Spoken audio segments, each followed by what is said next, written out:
Hey guys, Greg Smith here. What I got for today is the Nikko Hummer H2 remote control car. It's in very good condition. It's just been sitting on my shelf for years. So here is the underside and top, bright orange, and it's good for off-road, on-road, wherever you want to use it. It's really a great car. And of course the remote right here, which pulls out, and it's got very simple controls, as you can see.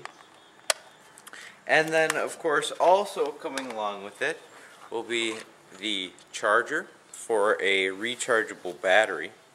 Now I do have to say the battery is a little bit old, but it's definitely, as you will see, in working condition. So to charge it, you just put the battery in like that and just plug it right into the wall. So then let's put it in the car. To put it in, you just go to the underside of it,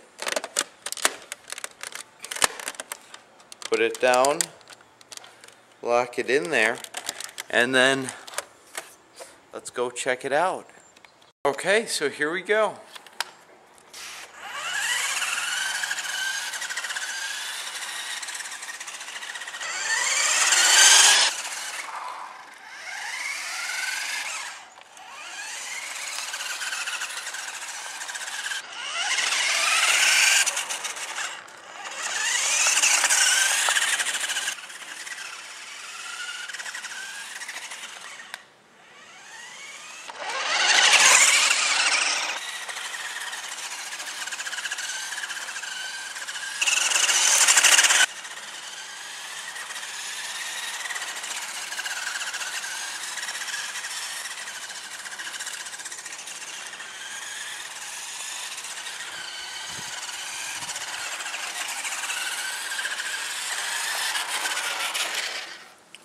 Alright, so there you have it, the Hummer H2.